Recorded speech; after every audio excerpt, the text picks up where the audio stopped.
So I believe in the struggle naddala eno eyakyagulanyi because it is the next solution to the generational problems ze tulina. Manyi ekizibu ekisinza okutawaanya abavubuka naddala ffe kwe kunoonya bonookula nabo bonookaddiwa nabo. Ne bwe naakola ntya sigenda kaddiwa n'Abaameriya. Ne bwe naakola ntya ba Museveni sisobola kaddiwa nabo. Ne bwe bampa bitya sisobola tebisobola kunsustaininga. Ki gwe kisinze okukuumira awo mu struggle eyiye tali mu kufuna? Kuba banno bangi bali mu kufuna bintu, engule bali mu zamba. Buli President Museveni lwawa omuyimbi yenna ssente. Omuyimbi oyo alina okutegeera nti ayongedde ku bbanja Uganda lyeyina. Mawokota ebaddeyo omukyala Meya Kyambadde. You good friend for a long time. Tomulidde mu lukwe? Naalibadde muliddemu olukwe senga mwesimbyeko. Naye neesimbye ku kifo ky'abubaka bwa Mawokota, of which nobody mu Mawokota akiinako right. Naye at least yali akusasuddeko tuda nkolera kampeyini n'ozikola n'omuyimbira ennyimba. Era senga complaininga nti yansasula ne simukolera. Naalibadde mubi naye yansasula ne mukolera. Amateeka gano waliwo abagamba nti gazze ba byabufuzi. Do you believe? Era sikirumamu. Era bwe bataaleke Kyagulanyi n'akola bibye. Kyagulanyi nti bw'anaavuga booda nga badda ku booda. Kyagulanyi bw'anaatandika ossula mu nnyumba etali yeemagere nga bagamba buli nnyumba yonna erina okwazibwa. Waliwo etteeka nga temunneebaka buli omu bateekwa okwaza ennyumba. Lujjawo bizige mannya gange atulaba akaseera kano kennyini nyongera okubuuzaako mu mbeera esinga okubeera eyakabi ennyo era nenkwebaza okubeera ng'ogoberera program zange ez'enjawulo zenkutuusaako mu kaseera konna yonna gy'osinziira kinzizaamu nnyo amaanyi okulaba nti obubaka bw'osigala obuweereza then program nebeera nga etunyumira bulungi nnyo. So gwe atugoberera kugamba ekintu kimu nti subscribinga, likinga, sharinga kwegamba n'embeera eno tubeere nga tugiteeka ku level ate era gye twasuubira okubeera nga tubaweerezaako mu nsonga zino ezikwata ku ggwanga lyaffe Uganda. So mu program y'olunaku olwaleero nyenda kubanga negattibwako MP2B ng'era abantu beemawokota musembere nnyo ate era still n'Abannayuganda okutwalira wamu tukwatagane mu mboozi y'olunaku olwaleero tulabe nga tugifunamu akalungi naddala mu nsonga ez'okuweereza eggwanga lyaffe. Nsanyusa okulaba omugenyi wange. Nawe nsanyusa okulaba Lujja. Obulamu bugamba ki? Obulamu bulamu kyekisinga obukulu. Tuli mu kuwatanya here and there. Naye ng'obulamu bulamu. That's the most important. Kyekisinga obukulu. Struggle etambula etya? Struggle enyiga naye twewaayo.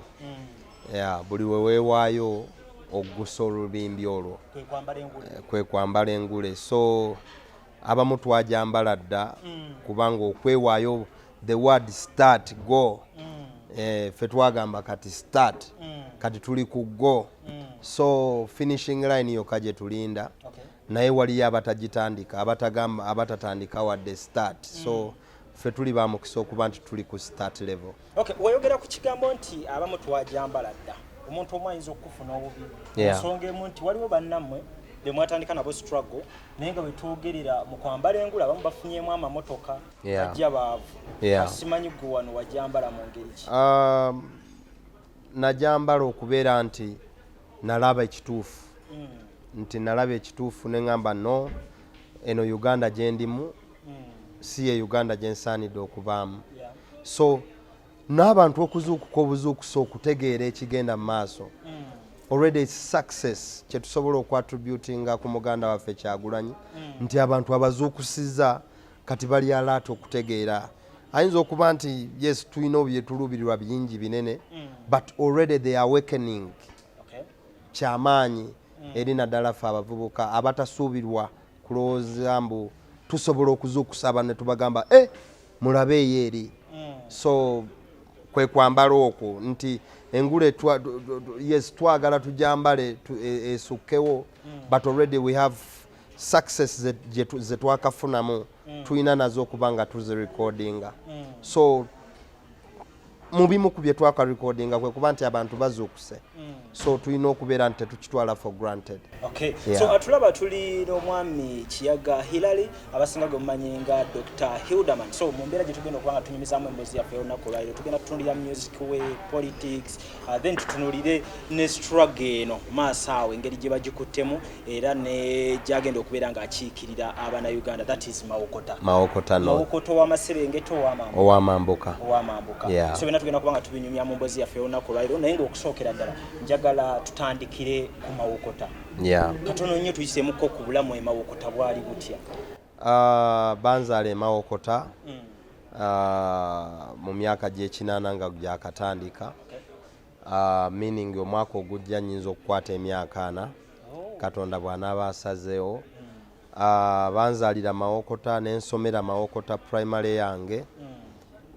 Ffe abamu ku bavubuka abaakulira Mawokota nga twasoma paka ekibiina eky'omusanvu tulabeko ku ngatto. So kati wansi wonna tetwali naye ng'ekitusomya tutuuke mu P7 tusobole okwambala ku ngatto. So twakulira mu bulamu obwo.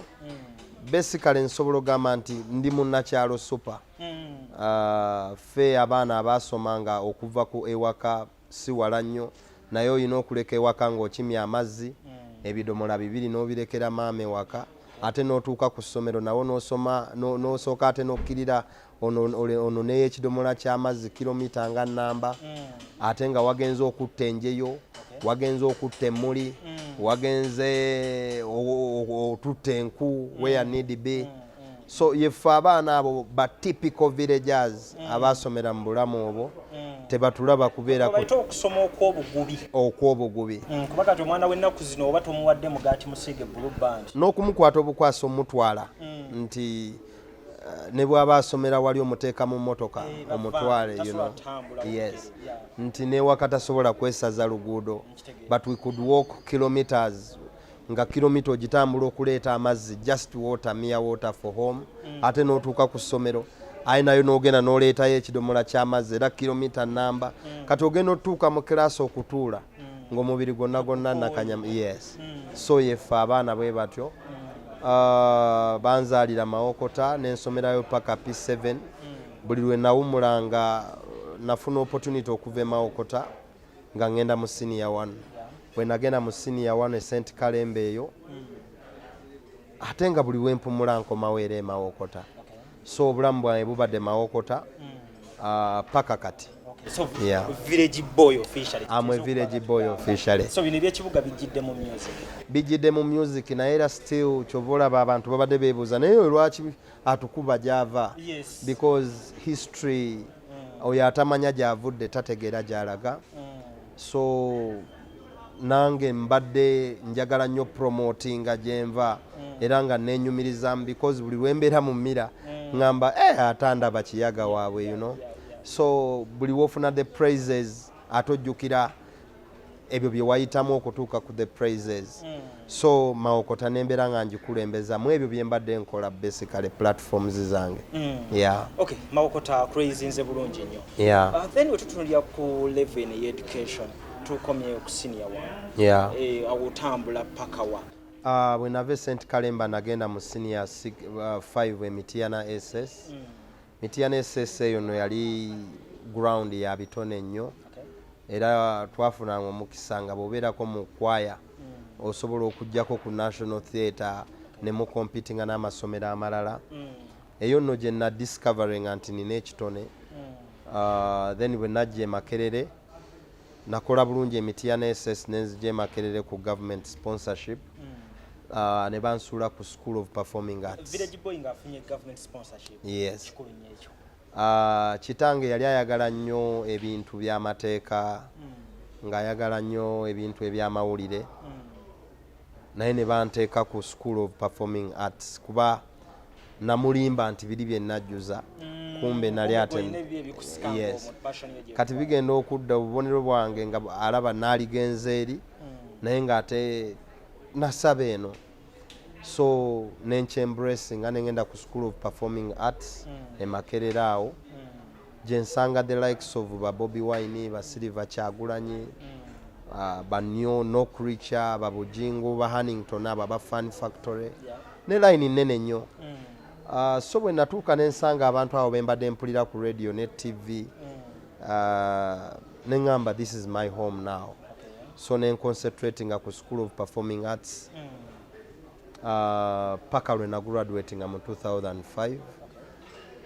When graduating, that's a degree. When graduating awo tebyali byangu emirimu bla bla bla. Then nali ntandise n'okuyimba bwe nayingira Performing Arts awo nga waliyo abaganda ba no creature master parody nga mbawerekera nnyo mu bivulu byabwe. So music took me on. Naye olw'okuba nti nali neewaayo nsome nga sibikwasaganya bulungi, so I could nengamba no kamaliriza okusoma. So ne graduating mu 2005. Nali nga spending sente nyingi nnyo nga ndi codinga, buli sente ze nafunanga nga mbeera ndi codinga, you know. Paka finally ne nagamba no, ndowooza nina okufuna omulimu. Omulimu ne gugaana. Kati mba ndi awo Aga Khan Foundation neeranga scholarship eri abo abaalina first degree naye nga beetaaga okubangulwa kwegamba okushapeninga profession gye baalimu. So nennondebwa omu kwabo. Biseera bye nali ndikozinze double bed naye nga era sinagiteekayo ngeri recorded eri done nga simanyi wentandika as in marketing video nga ndiyala nnyo. So bwe nfuna scholarship ogenda e Nairobi, nali nasomera Nairobi, nengende Nairobi naye nga sinaba kugenda nendeka nga nkoze video ya double bed. Double bed wendeka nga njikoze video nasaba omusajja wa DCR sponsorship. Nampa oluyimba lwa double bed nendicodinga double bed nenjitwaliranga TV, but being nti title song already etiisa ndowooza nga baluyinamu obuzibu. So neninya nengende Nairobi nensoma naye naleka nga ndu distribute nze mu bufo bw'enjawulo bu club ebibanda bya firimu nasala CD ndowooza nga 10 kwaliko oluyimba nga kiwaani. Kati nga abanene abo mbateekako ku CD yange then double bed nenjizizika wakati awo. Naye munnange strategy gye nakozesa mba ntudde Nairobi ndi mu class nga busimu butandika okujja nga bangamba waayo oluyimba longa lukuba abaali bamanyi. Ndowooza kyatwala emyezi ng'ebiri nga double bed hit song. Kakati then nemba n'akatuubagira okusalawo oba nsigale mu kusoma Nairobi oba nkomewo eno. So basically bwe bito bwe byali. Ne kubeera nga nyigirizibwa mpulira sente ekinsomya kufuna sente. Naye ate double bed etandise bankubira waayo wooli. So paka omutima gwange bwe gwagamba nti sente zirijja. Kino nakyo calling simanyi lwaki yajja ate mukisa bangi bajagala tebagifuna. Kamale postgraduate diploma eno kuba baali bampadde postgraduate diploma mu leadership and management. Kangimalirize lwe nabeeranga mu holiday nakubanga raga. So nemmaliriza bwentyo postgraduate yange nenkomawo officially nengenda mu music industry. Okay, nga tutunuulira double bed mazongoto being your first project. Lwasokera ddala ate era nebeera hit song. Ate nga mulimu era okusalawo ennyo mu kusoma n'okudda mu music. Good enough wamala bulungi okusomako. So bwenga omuyimbi kati kankubalire mu bayimbi kyakuleetera ku feeling otya then n'ofuna direction ki up to now okulaba nti wali successful mu music? Ekisookera ddala double bed si yali project yange esooka. Aho nali nkubyewo ennyimba nga 14 naye nga tezifuna access. Tebazitegedde nange nga sizipromotinze nga simanyi nabe bapromotinga bulungi ne sente zipromotinga nga siziina. Naye bwe mala okuba double bed okusomozebwa of course kwajja nti bw'omala okulinnya the ladder okumaintaininga ladder is the most important. So nali neegomba nnyo okubeera omumanyifu era nga bye bimu ku byanzije waffe emahokota ndabikeko ku tv z'abantu mpulikeko ku radio so kakati nkyateininze so what next so the what next yampa obuzibu bw'amaanyi nti era awo nayononerawo projects nyingi ne sente nyingi naye nga ndi ku stress oba nga ndi ku neerwanyisa nti neteekako ogufaananyi guli nti abantu bandowooleza ki so manyi nti abantu bangi bafuna challenge eyo okubeera nti all eyes zibeera kuggwe amatu gonna gali kuggwe so awo natomerererawo nnyo ng'ate nalina oconcentratinga okwennyonnyola nti kiyaga ggwe yaleeta kiri osobola okuleeta ebirala so emyaka awo ejaddako naddala ogusooka tegwali mwangu till ndowooza we naleeta campus girl naye awo okuva ku double bed awo naleetawo ennyimba endala nga 5 naye nga tezifuna maanyi fiire eri eya double bed paka lwe naconcentrating nga neŋŋamba no I think tewali annwanisa I have to cool down nkole ebyo ebigwa mu means zange naddamu okupikinga awo mu biseera bya campus girl then nendeeta kampe I remember when naleetera ate za Ameriya nengenda mpola mpola bwe nga wamwangu ya nnyo ng'omuvubuka omuto kwegamba message nejja nga ate olwedeze ng'olaba nti eri apiringa eri omuvubuka bubaka bw'amaanyi nnyo lwaki wasalawo message eyo n'ojanguya mu kaseera ako after okuyimba ku kitanda bwe nali Nairobi eyo baatusomesa nnyo continuity nti bw'okola project it must result into another project kati bwe nalaba ekitanda maze okiyimbako ne nkistudyinga what do people use the bed for ng'ogyeko okwebaka abantu ekitanda ekyo kireesa ebizibu bingi abantu kwe bazaalidde abaana be basobola ne be batasobola abantu kwe bafunidde endwadde STDs so I picked the negative line of STDs nengamba how can people be protected on bed nengamba safe sex having safe sex and how can they have safe sex by using a condom so nensoma abantu condom bazikozesa batya how is it easy for them to acquire condoms nentegera nti abantu balina stigma okusaba condom so kudduuka wali nti mpaayo condom so I wanted to ease olulimi olukozesebwa ng'oli asaba condom nengamba but what if somebody says kampe ne tupromoting oluyimba olwo nti noono atunda oli bw'ajja n'agamba kampe somebody gets kiki oli kyaba ategeezeza so I simplified it ne partneringa ne Maristop International ne bansemba project ogifandinga that's when kampe came about katono nnyo okuzaayo mabega nga tuva ku nnyimba ezo zewayimba oba ezakuleeta byonna ki kyeweenyumiriza mu luyimba lwa double bed cause lwatambula Uganda yonna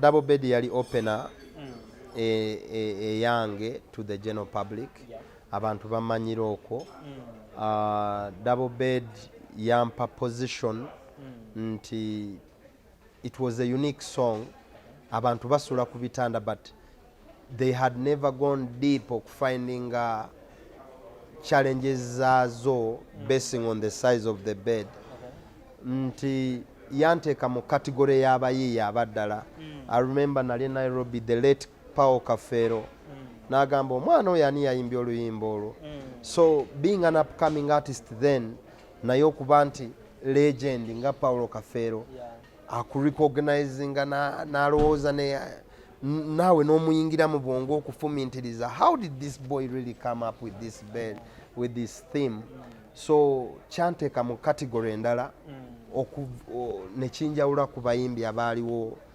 agents bange mu biseera ebyo nti up to now omuntu afumintiriza ku topic z'empiikinga nti tezibeera the usual nkwagala something so it defined me ebiseera ebisinga musically wokola hit song abantu ne balaba oluyimba nga lucrossinze buli wamu abantu abasinga bakiteeka nti omuyimbi aba agenda kufuna ssente nnyingi nnyo agenda kuzimba amayumba agenda kugula amamotoka agenda kukola ebintu byonna ebyenjawulo so tuyusifunyewo ogambira nti nakola ebintu webiti nakola nagaggawala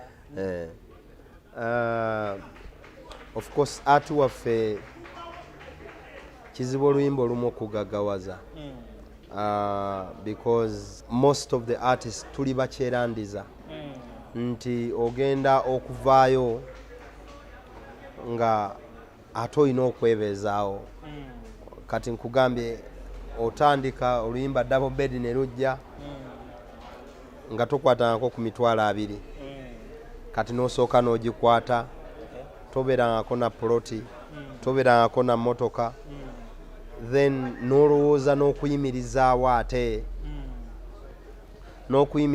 ate future projects nti bw'okuba double bed lujja abadde akurecordingira ng'akuwadde offer kati ate tagenda kuwa offer so kati you find nti sente ate z'ofuna ogenda zezzaamu nti bw'oba wakola video ya $30,000 luli kati ate gy'oddako erina okusukka 3 so sente ziddamu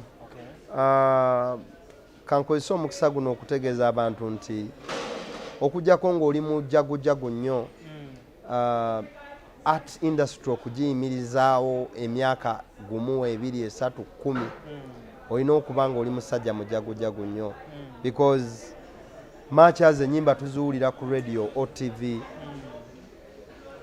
the purchase power abantu abagula music oyo kiina kubeera nti oluyimba Dr. Hilderman bwalufulumya oba album sales osobola ozitrackinga nti no lujja yaguze Hilderman yagenda distributinga music we nti eggulu baguze album za million 8 so for now tetusobola kikola kati all the avenues zetuddukirako even ne bwenjogerera ze platforms nga YouTube okuba nti tutandika okukama but waliyo abantu bali betwali tulina okufunamu ssente betwasikira nga baganda baffe ba Paulo Kafeero bakulu baffe nti bo babeerangawo kasiwukira n'amugula million 6 so ffe wetwajjira tetwafuna mu kisoogo so you find nti wali olina kgenda kawempe bakusasuleyo ekyabiri ojje okitereke ate olindira onoogende Masaka bakusasuleyo akakadde otereke ka5 ate ofune essente za project ezinaddako as time runs on so si byangu kuba tubadde okugaggawala kubadde kulina kubeerawo nga copyright law eri in place so copyright law etwaffectinze nnyo nti oluyimba nga double bed Dr. Hilderman yali badde tali struggling financially naye olwokuba tewali copyright law lwamuyitamu so to you olowooza ki ekyalemeseza copyright law eno okuteekebwa mu nkola mu Uganda government the government erina resources zonna okuteeka mu nkola etteeka bwe liyita copyright law yayita abantu abapirating ebintu nga music waffe babamanyi naye the political thing comes in nti abasala music ku computer government ejja kukubuuza mu Uganda bali bameka then obagambe nti twakoze research nga abasala music mu Uganda bali million 2 ate abayimba music bannanyini music bali bameka bagaye bali $5,000 kati government egambye tukyali mu process ya kulaba nti empowering abantu tuba employing so now oyagala abantu ababadde comfortable nga bali eyo million 2 tubajjeko service ezo bafuukana employed care over abantu $5,000 so much as abantu $5,000 be batuufu olwokuba government playing that political part nti teyagala kudisaminga bali million 2 so the figures nezibeera nga za affecting emirimu gyaffe that's how bwendaba ekintu ekyo otherwise government emanyi nti abalina computer abasala music waffe gye bali era kubayisa mbuyisa gaali ne babakola ki ne babafuna n'ekirala waliyo abantu abali mu gavumenti nga bakyatekinga abayimbi oba bannanyini product okubeera ignorant. You find ekitongole nga UPRS kicollectinga ssente za gavumenti z'abayimbi on behalf of abayimbi ne gavumenti. Naye munnange ne bwe turaising eddoboozi lyaffe gye tulina obbawaaba ate gye tusanga beekutte. Olowooza mmwe ng'ababaddewo kuba kigambibwa nti waliyo ate kumu abamu ate abafunayo akasente ate oluusi bano abamu ne batafuna. Lwaki temwegattira wamu ne musooka mwe mwenoonyaamu ani abaliira emabega oba tukwataganye tutya tusobole okubeera nga ffenna tuggusa ensonga okukola nti buli omu afuna mu kiyiye kye? Abantu bonna ne disadvantage ze tusinga okubeera nazo kwe kuba nti abayimbi baganye okwegatta. Ne bw'ojja n'omulamu omulungi bamafiya nga mukulu wange omu bw'abayita bapenetrating ekintu ne bakozesa kasekiti akatono ne kabadisaminga. Abayimbi senga bali united, senga twali united, all these challenges senga zaggwawo dda. Naye you find nti abasajja ng'aba UPRS bajja kufunamu kye bayita emitwe eminene oba ba stakeholders. Amugambe nze ngenda kuteeka ku retainer buli mwezi yitawo ontegeera. N'abo abayimbi baffe abanene betutwala nga abanene bakulu baffe nabo bantu ate nabo yala zibayitamu nabo baavu.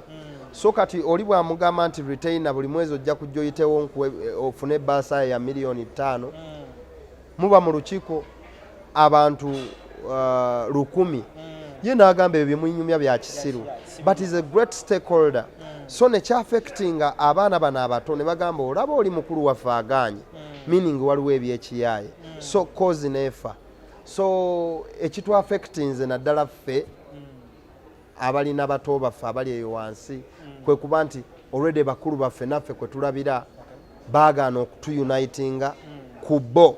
So unity bwenejja buli kimu kijja kugenda mu maaso. Nafuna naye bwe bankubira omulundi ogwokubiri ne ngamba naye tell me what I want you muntuuze ku desk muteekeko computer muŋŋambe nti mumpe because bampa $3,000 kati baali bankubidde era bampa $3,000. Yes. Njagala mwami Wasula otuulaawo ne sekuritale wonero oyawo muŋŋambe nti taking through process muŋŋambe nti Dr. Hilderman sente zo zino $3,000 tuzifunye oluvannyuma lw'eno process ABCDE. Temumpa buwisi. Yes. Temumpa buwi baasa nakunkubya bifaananyi lujja alabe nti nafunye sente naye nga temumpadde justification mwarayizinze mutya okumpa $3,000. Munnange bwe twakola ebyo ebintu okwagala accountability ne banyiiga nnyo era ne balaba nti tetusaanidde. So abamu ne tupuling out actually ne tutandika na kufightinga UPRS. Paka kati. So what should be done according to you mwene embeera okulaba nti ekintu kino tukigonja because kibadde emyaka mingi mukyogeddeko ebbanga ddene n'ekiganya okubeera nga kivaamu essuubi? Abakulembeze abayimbi balina okulonda obukulembeze ate abayimbi ne barespecting obukulembeze obwo. Abayimbi mostly bakyamuka waliwo ekizo banyigiriza naye bwe babeera comfortable nti leero oli bamukubidde agenze eggulu oli bamukubidde alirakaayi oli bamukubidde ayingiza they don't mind about biki ebino tutwala maaso ne bwe tuba tuwe tuli oba tuvuddewo. So what has to be done is abayimbi okulonda obukulembeze. A leader is not a hit song. Abayimbi bakyamuukirira ne balonda abantu because they have hit songs.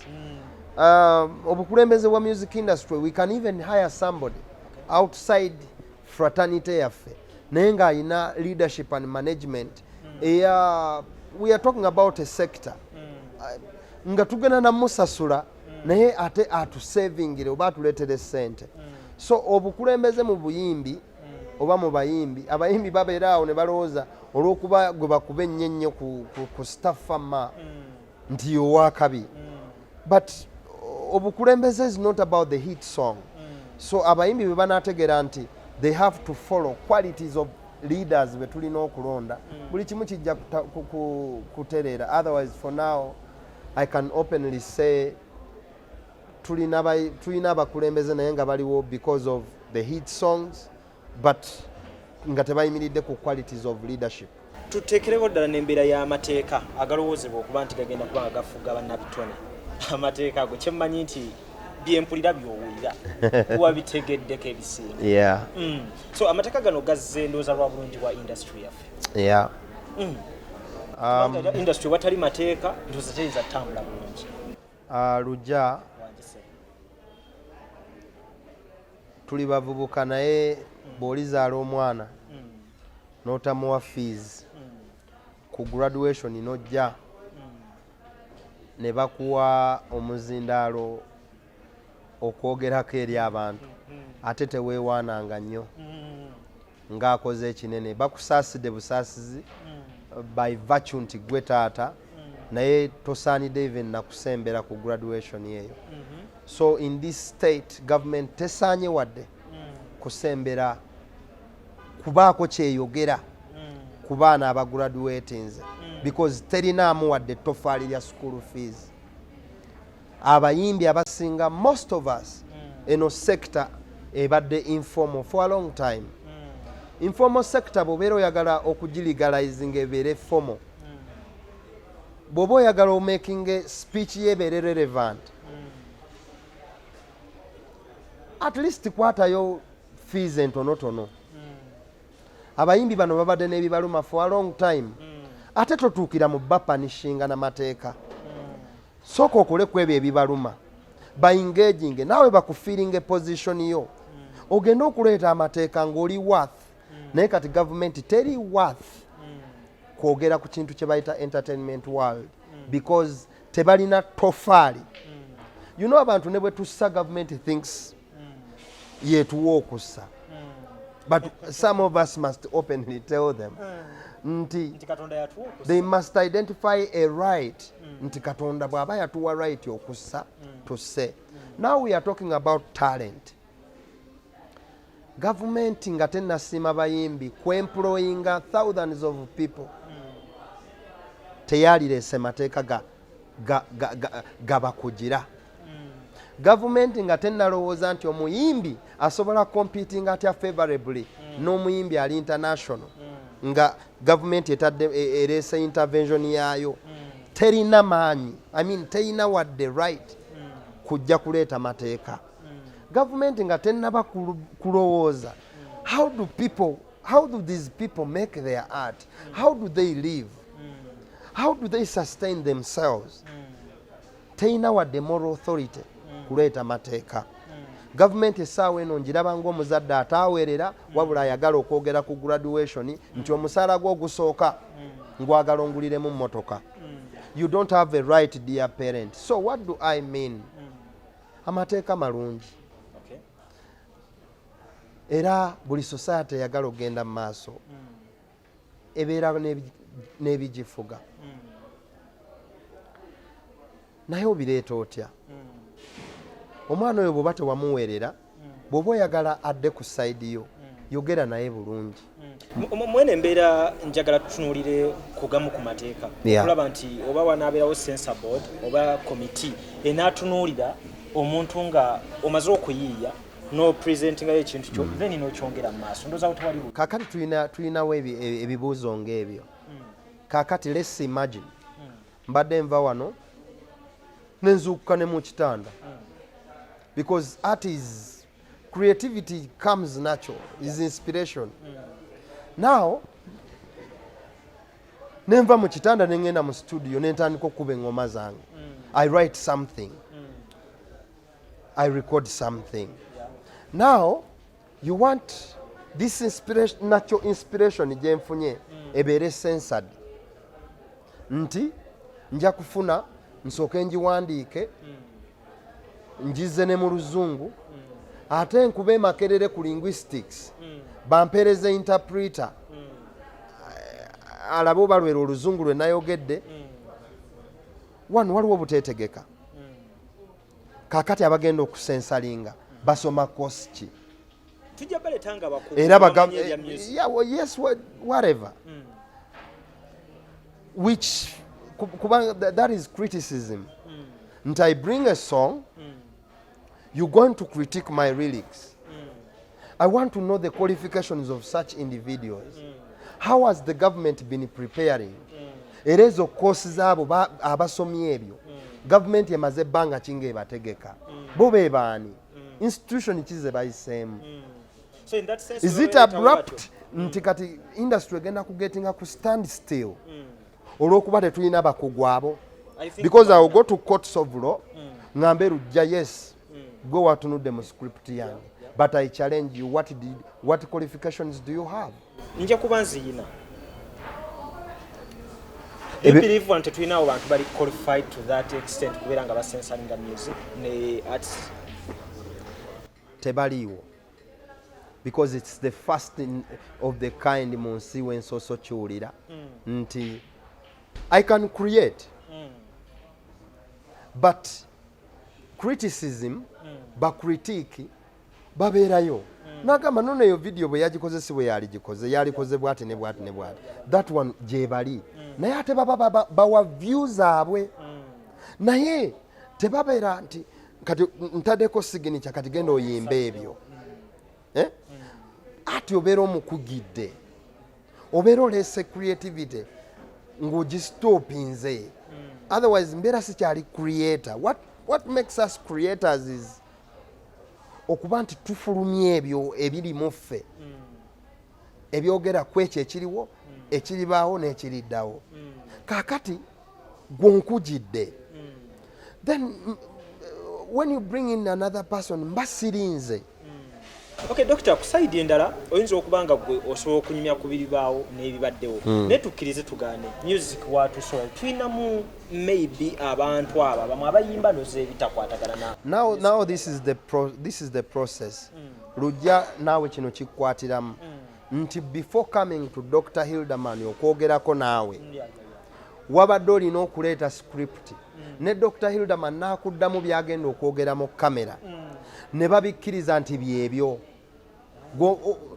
Manyi twogera ku tteeka lino mulowooza lyaffe lino etteeka lye twogerako baagala Lujja nga bwe wazze gye ndi obeere nga wampeereza bye tugenda okwogerako ng'era nakuddamu bwe ngenda okuddamu ompuliriza era nga waliwo n'agenda okuwulira oba byebyo bye nakugamba bye ngenda okuddamu era oba Lujja bye waligamba byogenda okubuuza byombuuzizza. Do you bear with that really? Nyinza obutakkiriziganya nakyo nganze Lujja naye ate kusaidi endala nzikkiriziganya nakyo mu mbeera ki ti Doctor tukkirize mu mulimu gwonna ne mu gwenkola wano waliwo abatali professional, so mu mbeera wetu babeera tebabatuyambyeko baba tuyambye naye there are things we don't agree with. For example, the scripting. Lujja wazze okukola interview. What makes you a journalist is kwe kuvumbula. Naye if you preempt Lujja n'ogamba nti Lujja bw'oba ogende wa Kiyaga sooka oweereze script yo gy'ogenda omubuuza ate naye atubuulire answer z'agenda okuddamu era bw'onookwata kwolwo olunaku lw'onookwata making sure oleeta omusajja okuva mu UCC atuule awo afollowing ekyo kibuuzo ky'obuuziza si kyewabuuziza nga sikirabamu mwana. This is it. Etteeka nammwe bwe lityo bwe ligamba. Omuntu asobola okugamba nti wano wootadde ekimuli kijjeewo ate bafuuse muyimbi. Dokita, amateeka gano waliwo bagamba nti gazze lwa byabufuzi. Yeah. Do you believe? Era sikirumamu. Era bwe bataaleke Kyagulanyi n'akola bibye. Kyagulanyi nti bw'anaavuga booda nga badda ku booda. Kyagulanyi bw'anaatandika ossula mu nnyumba etali yeemagere nga bagamba buli nnyumba yonna erina okwazibwa. Waliwo etteeka nga temunneebaka buli omu bateekwa okwaza ennyumba. Naye tumanyi nti abayimbi mufunyemu nnyo ku lwa Kyagulanyi ono abasinga batugamba we mufunye akasente okuva mu gavumenti directly we mukoze biki we muvuze ku mamotoka ag'ebbeeyi. Kyensobola okugamba nti we welcomed the brother mu struggle gy'alimu mu struggle gye tulimu era calling Kyagulanyi teyagwa bugwi. It's a calling, everything has time. Naye munnange abantu balowooza nti they are going to be humans and they are going to be God. Katonda tebamuwadde mwaganya kukola bibye. So much as basobola okuprotectinga oba okusafeguardinga enteekateeka za Katonda, sometimes zireme bafuula unhuman eri abantu. Bobi Wine yajja era abayimbi bangi bafunye mu Bobi Wine. Amamotoka nga boogogedde era ffe tufuna essanyu okubanga bafunye care of Bobi Wine. Naye ffe apiiru yaffe ya gavumenti nti ekyaleeta Bobi Wine bwe kinaaba tekinnaggwawo basuubire ba Bobi Wine emitwalo gumu mu 1400. Okay, nga tunatera okugenda mu kitundu kyaffe ekyokubiri ne tugenda okubeera nga tunyumya ku byobufuzi, people power, NAP, ekibiina kyammwe ekipya kye mugenda okweyagaliramu byonna n'ebisingawo. Njagala tumalirize mu mbeera eno. Ki gwe kisinze okukuumira awo mu struggle eyiye etali mu kufuna? Kuba banno bangi bali mu kufuna bintu, engule bali mu ssamba. Gwe ki ky'olinda? Manye ekizibu ekisinze okutawaanya abavubuka naddala ffe kwe kunoonya boonookula nabo, boonookaddiwa nabo. It's a very big challenge to the youth. Ne bwe naakola ntya sigenda kaddiwa n'Abaameriya, ne bwe naakola ntya ba Museveni sisobola kaddiwa nabo, ne bwe bampa bitya sisobola, tebisobola kunsustaininga mu bbanga lye tunaabeerawo. Ekirala, generation yaabwe ekoze eki eggwanga, era nina kuyingirirawo okulaba nti tubirongoosa. I'm one of the people abatunuulira ebirungi n'ebibi. So generation yeddako yeffe. So I believe in the struggle naddala eno eya Kyagulanyi because it is the next solution to the generational problems ze tulina. Kyekinkuumiddewo, otherwise si bwayala kubanga ndowooza mu bagenze bonna bonna bayinza okuba temuli yandi nsinze kufuna ssente kubanga ekisooka ate nze nsobola nina n'ekifo kyenjagala nti senga bagambe nti ndi mu NRM ngenda kwesimba Mawokota, maybe kyalikozemo sense. Naye si ssente za movement kuba ezo ssente zaffe.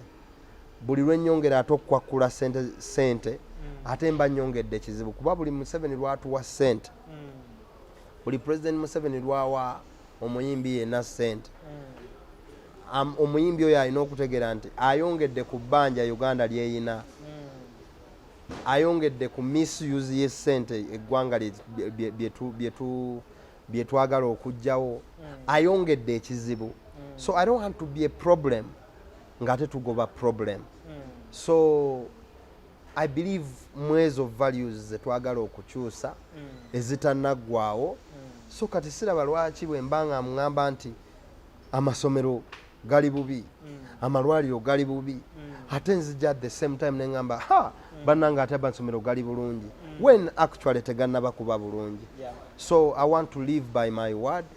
Era ekikyambeezezaayo one, ekigambo nakifulumya nti bannange we need change. I'm one of the people advocating for change. Change tennatuuka. Secondly, generational problems tulina ebizibu nga bikwata ku ffe nga birina solving bwaffe nga bajjajjaffe byababuuka. So I'm one of the people aba believing that way. Ekirala, tugenda kukulana ne baani. Lujja njagala nnyo senga obadde wanjawulo ku age yange, senga maybe ombuuza ebibuuzo nga byawukana, naye olw'okuba tuli mu confines emyaka egyo waliwo ekitugatta naawe kyowulira. Senga obuuza omusajja w'emyaka 8 senga si bwoti bw'omubuuza, senga kakati ssebo ontegera. So we are this generation, and it is time for our generation. So I believe it is us, nobody but us. Yeah. Okay. Sigenda kubanga nsuka wao ku bigambo byo ebyo. Nsaba buli atraba aberenga afuna ko tochi jabi kubamu mu mbeera wetu. Naye nga kyekyo kitundu kyaffe ekisoose nga tunyumamu ko ne Dr. Hilderman omwami Kiyaga Hilary era nga ye mubaka agenda okubeera nga akiikirira abantu be Mawokota ey'Amamboka. So eyawangu dedda tulinze kulayira. Benda tujja kubeera nga tulindirira akaseera ako kennyini ate tubeere nga tulaba ensi yaffe ensuubizi weegenda okubeera nga ekyukakyuka n'amaanyi ag'omulembe omuvubuka nga gukutte mu kintu. So mu mbeera bwetyo njagala okubeera nga mbeerekereza naye nga mbagamba ekitundu ekyokubiri nga tunyumya ku nteekateeka ekifo kya parliament, people power, naapu n'ebisingawo banne baba baliddemu enguzi mu birindirire nnyo wano wennyini ku camp tugenda kuba nga tuba tusaako mu bujjuvu.